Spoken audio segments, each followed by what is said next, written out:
வாழ்க்கை ஒரு துறவரம். இந்த துறவர வாழ்க்கையிலே துவண்டு போய் கொண்டிருக்கக்கூடிய என் பிள்ளைகள் கும்பராசி பிள்ளைகள். என் உறவுகளுக்கு துறவரம்தான் மிச்சம். ஆமாம், கும்பத்தில் பிறந்தவர்கள் சின்ன வயசாக இருந்தாலும் ஒரு துறவரத்தை பார்ப்பான் பையன், பொண்ணாக இருக்கட்டும். பெரிய வயசாக இருந்தாலும் ஒரு துறவரத்தை பார்ப்பாங்க. துறவரம்னா என்ன சார்? எல்லாம் திறந்துட்டேன் சார், ஒன்றும் இல்லை சார், மானம் போச்சு, மரியாதை போச்சு, இதெல்லாம் போனாலும் பரவாயில்ல சார், வாழ்க்கையில் சம்பாதிக்கிறேன், ஏன் சம்பாதிக்கிறேனே தெரியல சார், அந்த 10 பைசா அது எனக்கு கூட வராது சார், நான் எங்கேயோ கடல் கடந்து வாணிபம் பண்ணுவேன், காடு மேடு அலைவேன், சம்பாதிப்பேன், அதுலேருந்து நான் 10 ரூபா பார்க்க முடியாது சார், அதில் ஒரு துறவரம். கல்யாணம் பண்ணியிருப்பேன் சார், அதில் ஒரு துறவரம். நல்ல மேனேஜ்மெண்ட்டில் இருப்பேன் சார், ஆனால் அங்கே ஒரு துறவரம். இந்த துறவரமும் கும்பமும் சேர்ந்தே இருக்கும். ஏறத்தாழ பார்த்தீங்கன்னா சன்னியாசிகள்னு கூட சொல்லலாம். சன்னியாசினா எப்படின்னா, எல்லாரையும் தன் பிள்ளைகளாக பார்க்கக்கூடியவர்கள், எல்லாருக்கும் ஆசீர்வாதம், பாரபட்சம் இல்லாமல் ஆசீர்வாதம் வழங்கக்கூடியவர்கள் கும்பராசிக்காரர்கள். இப்படிப்பட்ட கும்பராசிக்காரர்கள் வாழ்க்கையில் அவங்க ஜாதகத்தை எடுத்தாலே அவங்களுக்கு பிடிக்காது, சாமியவே பிடிக்காமல் ஒரு காலகட்டத்தில் போயிடும். ஏன்னா அவ்வளோ பரிகாரம் பண்ணியிருப்பாங்க, அவ்வளோ கோயிலுக்கு போயிருப்பாங்க, அவ்வளோ நம்பியிருப்பாங்க. இது எல்லாமே என்ன ஆகிருக்குன்னா ஒரு காலகட்டத்தில் மனசில் வீணாக போன மாதிரி ஃபீலிங் ஆகிடும். சார் இந்தமாதிரிலாம் எதுவும் பார்க்குற மாதிரி எனக்கு பிடிக்கல சார், டைமே இல்லை சார், எனக்கு நான் சும்மாவே வேணாலும் இருந்துடுறேன் சார், நான் 10 வருஷமாக அதே வேலை தான் பார்த்துட்டு இருக்கிறேன், எல்லாருக்கும் ப்ரொமோஷன் கிடைக்குது, எனக்கு ஒன்றும் கிடைக்க மாட்டேங்குது, ஏன்னா அதையே சம்பாதிக்கிறேன், அப்படியே தான் இருக்கிறேன் சார். நான் அப்போ கேட்பேன், பிள்ளைகளா உங்கள் குடும்பம் நல்லா இருக்கா பாருங்க அப்படின்னு. சார் நான் நல்லா இல்லை சார். நீ நல்லா இருக்க மாட்டேன் ராஜா, உன் குடும்பம் நல்லா இருக்கா பாரு அப்படின்னு. அவங்க நல்லா இருக்காங்க சார், என்னால் எல்லோரும் நல்லா இருக்காங்க. அவ்வளோதான் ஏன் உன் ஜாதகம், அவ்வளோதான் உன் ஜாதகம். அப்போ ஊருக்கு நேர்ந்து விட்ட பிள்ளை, ஊர் சொல்லும் பிள்ளை. அப்போ திரும்பி பார்ப்பா, அப்படி ஒன்று இருக்கோ, எஸ், ஊர் சொல்லும் பிள்ளை, பேர் சொல்லும் பிள்ளை. இன்னைக்கு ஒரு படத்தில் கதாநாயகன் இருக்கிறான், கதாநாயகன் ரோல் பாருங்க, நல்லவன், நல்லது செய்வான். நீ கதாநாயக ராஜா. கும்பராசிக்காரர்கள் கதாநாயகர்கள், ஹீரோ. ஹீரோவுக்கு என்ன மிஞ்சும்? ஒன்றும் இல்லை, ஒரு டூயட்டு, அதுவும் கனவுல தான் டூயட் இருக்கும். அப்புறமா என்ன, வாழ்க்கை முழுக்க சண்டை பிரச்சனை. கிளைமேக்ஸில் ஆல்ரெடி இவன் சம்பாரித்து கொடுத்த காசில் குடும்பம் சந்தோஷமாக இருக்கும், கடைசியில் இந்த குடும்பத்தோடு அவர் ஒரு ஃபோட்டோ ஒன்று எடுத்துப்பார், படம் ஓவர். இவ்வளோ தான் கதாநாயகனுடைய போர்ஷன். ஆனால் கதாநாயகன் கடைசி வரைக்கும் கஷ்டப்பட்டுகிட்டே இருப்பான். அவன் அதிகபட்சமாக சந்தோஷப்படுறது ஒரு டீ கடையில் யாராவது ஃப்ரெண்ட்ஸு டீ வாங்கி கொடுத்தா சந்தோஷப்பட்டிருப்பான். எங்கேயாவது அவனை மீறி எப்பயாவது ஒரு சந்தோஷம் கிடச்சிருக்கும். நீங்கள் வேணால் படத்தில் பாருங்கள், அதே ரோல் தான் இப்போ நடக்கும் கும்பராசிக்கு. அப்போ என்ன ஆகும்னா, ஒரு காலகட்டத்தில் ஜோதிடத்தையே வெறுத்துருவோம், சாமியை வெறுத்துருவோம், வாழ்க்கையை வெறுத்துருவோம். இது நம்ம உணர முடியாது. ஆனால் கும்பராசி இந்த இடத்த உணரணும். நம்மால் எத்தனை பேர் நல்லா இருக்கிறாங்க, நம்ம வாழ்க்கை நல்லா இல்லை, அது வேறு விஷயம், அதுக்கு நான் அடுத்த வழி சொல்கிறேன். ஆனால் நம்மளால் நம்ம குடும்பம் நல்லா இருக்குது, நம்ம அம்மா நல்லா இருக்குது, நம்ம அப்பா நல்லா இருக்கார், நம்ம தொந்தரவாக இல்லை, பிரச்சனையாக இல்லை, அவங்கள விட்டு ஒதுங்கி இருக்கிற அளவுக்கு நம்ம மனசு ஆண்டவன் கொடுத்துருக்கான் பாரு. சில வீட்டிலலாம் அடித்தடி சண்டையில் இறங்குறாங்க. ஆனால் கும்பராசி அடித்தடி சண்டைக்கு போகாது, அதுக்கு விருப்பம் வராது, விட்டு கொடுத்துரும். அவங்க அவ்வளோதான் ஐயா. இந்த முல்லா கதைன்னு ஒரு கதை ஒன்று நான் படித்தேன். இந்த முல்லா கழுதையை ஓட்டிகிட்டு போவார்னு சொல்லுவாங்க. அவர் கழுதை மேலே ஏறி போவார். அந்த கதையை படிச்சிங்கன்னா தெரியும். அதில் அவர் கடைசியாக சொல்லுவார், இந்த செய்தி மட்டும் சொல்லிடுறேன். இந்த கழுதை எந்த பக்கம் போதோ, கழுதை என் பேச்சை கேட்கல, கழுதை எந்த பக்கம் போதோ அந்த பக்கத்தில் அந்த உள்ள வேலையை நான் முடிச்சுப்பேன். அப்போ கழுதை போக்குக்கு நான் போயிட்டேன், ஆனால் என் வேலையை நான் முடிச்சுக்கிட்டேன் அப்படின்னுவார். இதை தான் கும்பராசி பலகாலமாக பண்ணிக்கிட்டு இருக்கிறாங்க. யாருமே கும்பராசி பேச்சை கேட்க மாட்டாங்க வீட்டிலலாம். கும்பராசிக்காரவங்க அவங்கள புரிஞ்சுக்கிட்டு அவங்களுக்கு தகுந்த மாதிரி தன்னை மாற்றிக்கிட்டு போயிடுவாங்க. இப்போ முல்லா கதை தான். வேணால் அந்த கதையை நீங்கள் கூகுளில் போய் சர்ச் பண்ணி பாருங்கள், தெரியும். ஏறத்தாழ உங்கள் கதை தான் அது. இப்போ வாழ்க்கைங்கிற இந்த பாடத்தில் நம்ம கற்றுக்குறோம். அப்போ இந்த கும்பராசிக்காரர்கள் இவ்வளோ பிரச்சனைகளை சந்திக்கும் போது இந்த ஜாதகத்து மேலே ஒரு வெறுப்பு வந்துடும். நண்பர்களே, என் உறவுகளே, இப்போ தான் நான் சொல்கிறேன் செய்தி. இவ்வளோ நாள் என்ன வேணாலும் நடந்துருக்கட்டும், உங்கள் வாழ்க்கையில் நீங்கள் மட்டும் சாபம் மட்டும் கொடுக்காதீங்க, யாருக்குமே கொடுக்காதீங்க. ஏன்னா முதல்ல நீங்கள் சாபம் கொடுத்தா அது உங்களை ஃபஸ்ட்டு சேரும். இந்த கும்பராசிக்கு இருக்கிற பெரிய கஷ்டமே அதுதான். இதை நான் பல பதிவில் கொடுத்துருக்கேன். யாரையாவது திட்டினா கூட அது முதல்ல நம்மளை வந்து சேர்ந்துடும். திட்டாதீங்க, கடவுள் நம்மளை பார்த்துப்பார். நமக்கு ஒரு துரோகம் பண்ணவனை கூட கடவுள் என்ன பண்ணணுமோ பண்ணுவார். அவனுக்கு நல்லதை பண்ணி அவன் மூலமாக நமக்கு இன்னொரு நல்லதை பண்ண வைப்பார். நம்ம திட்டம் மட்டும் வேண்டாம். ரெண்டாவது, நீங்கள் ஏதாவது ஒன்று வேண்டிக்கிங்க, அது கண்டிப்பாக நடக்கும். ஃபஸ்ட்டு வேண்டுங்க. இந்த பதிவு பார்க்குறீங்களா, ஏதாவது ஒன்று வேண்டுங்க. எனக்கு 5 வருஷத்தில் இது நடக்கணும் அப்படின்னு ஒன்று வேண்டுங்க. எந்த கோயிலுக்கும் நீங்கள் போக வேண்டாம், நான் எழுதி தரேன். நீங்கள் என்ன வேண்டுறீங்களோ அது உங்கள் ஜாதகத்தில் இருக்கும். அதனால தான் உங்களுக்கு வேண்டுற சக்தியே ஆண்டவன் கொடுத்துருப்பான், வேண்டுறதுக்கு மனபலத்தையே கொடுத்துருப்பான். கண்டிப்பாக அது நடக்க போகுதுன்னு அர்த்தம். அதுக்கு நீங்கள் எந்த பரிகாரமும் பண்ண வேண்டாம். நடந்த உடனே நீங்கள் எந்த சாமிக்கு வேண்டிக்கிட்டீங்களோ அந்த சாமியை போய் பாருங்கள். அது நீங்கள் இமயமலையே போகிறேன்னு வேண்டிக்கிட்டால் கூட பரவாயில்ல. நான் நடந்தால் இமயமலை வரேன்னா இமயமலை போய் பாருங்கள். ஹரித்வார் போகணுமா போங்க, திருப்பதி நடந்து போகணுமா போங்க. ஆனால் நடந்துடும். முதல்ல வேண்டுங்க. நீங்கள் வீட்டிலே இருங்க, வேலை பாருங்கள். உங்கள் வேலையை நீங்கள் மட்டும் பார்த்துக்கிட்டே இருங்க, வேண்டிக்க மட்டும் செய்யுங்க. உங்களுக்கு என்ன வேலை ஆண்டவன் கொடுத்துருக்குறான், உங்களுக்குன்னு ஒரு ஒர்க் இருக்கும்ல. படிக்கிறவங்க படிப்பீங்க, அரசியல் பண்ணுறாங்க, ஆன்மீகம், என்ன வேலை பார்க்குறீங்க அந்த வேலை பாருங்கள். ஆனால் வேண்டிக்கிங்க. வேண்டிக்கிட்டு அது நடந்துடும். நடந்த பிறகு கோயிலுக்கு போங்க. நீங்கள் முன்னாடி கோயிலுக்கு போயிடாதீங்க. உங்கள் ஜாதகத்தில் என்ன பரிகாரம் என்ன தோஷம் இருந்தாலும் நல்லா தெரிஞ்சுங்க. உங்கள் ஜாதகத்தை எடுத்துகிட்டு போய் உங்கள் குலதெய்வத்திட்ட வைங்க.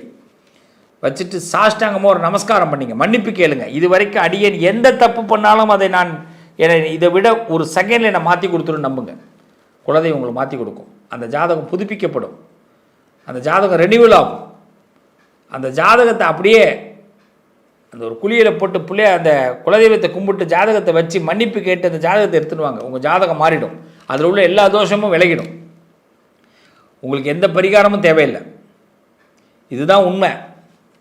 நான் எல்லா ராசிக்காரர்களுக்கும் சொல்கிற ஒரு விஷயம், ஜாதகத்தை ப்ளீஸ் ரெனியூவல் பண்ணுங்க. அப்புறமா நீங்கள் பிளான் போடுங்க, உங்கள் சக்ஸஸ் ஆகும்.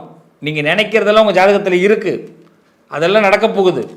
எதுவுமே நடக்காததை நீங்கள் நினைக்கவே இல்லை. நீங்கள் நினைக்கிற நேரம் நடக்கிற நேரம் இல்லை, அவ்வளோதான். கொஞ்சம் காலதாமதமாக நடக்க போகுது, அதுக்கான பிளானிங். இப்போது இந்த நினைக்கிறது ஏன் நடக்கலைன்னு திங்க் பண்ணணும். திங்க் பண்ணும்போது கையை இப்படி திருப்பி பார்க்கணும், இப்படி பார்க்கணும். ஏன் நடக்கலடா அப்படின்னு உங்களை கேளுங்க. அப்போ உங்கள்கிட்ட ஏதோ ஒரு தகுதி குறைவாக இருக்குது. ஏன் குறைவாக இருக்குது? அடுத்த கேள்வி கேளுங்க. என்ன பண்ணலை நீ அப்படின்னு உங்களை கேள்வி கேளுங்க. நான் யார் அப்படின்னு அப்போ கேள்வி கேளுங்க. ஹூ ஐ ஆம். இந்த உலகத்தில் நான் யார், நான் ஏன் பிறந்தேன், நான் ஏன் இப்படி நினைக்கிறேன், நான் ஏன் இது எனக்கு செய்ய முடியல, என்னால் ஏன் இது பண்ண முடியல அப்படின்னு உங்களையே கேள்வி கேள்வி கேள்வி கேள்வி கேள்வி கேளுங்க. இன்னொருத்தவன் கேள்வி கேட்குறத விட நம்மளை நாம் என்றைக்கு கேள்வி கேட்க ஆரம்பிக்கிறோமோ நமக்கு பதில் சீக்கிரமாக கிடைக்கும். இன்னொருத்தவன் கேள்வி கேட்கும் போது வன்மம் உருவாகும். நம்மளை நாம் கேள்வி கேட்கும் போது அறிவு வளரும், விடை கிடைக்கும்.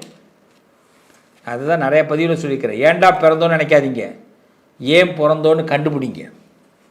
இந்த பிறப்பை ஏன் ஆண்டவன் கொடுத்தான்னு கண்டுபிடிங்க. நீங்கள் நல்லா இருப்பீங்க. நீங்களாம் நல்ல டேலண்டான பர்சன்ஸ். உங்களுக்கு என்ன மரியாதை குறைஞ்சிருந்தாலும் அவமானப்பட்டிருந்தாலும் மீண்டும் அதெல்லாம் டபுள் மங்கு கிடைக்க போகுது. உங்களுக்கு வெகுமானம் கிடைக்க போகுது, மரியாதை கிடைக்க போகுது. நீங்கள் யாருன்னு முதல்ல கண்டுபிடிங்க. நான் யார், எனக்கு ஏன் இந்த ஃபெயிலியர் நடந்தது, நான் எதை திருத்திக்கணும், அதை திருத்துறதுக்கு முயற்சி ஆரம்பிங்க.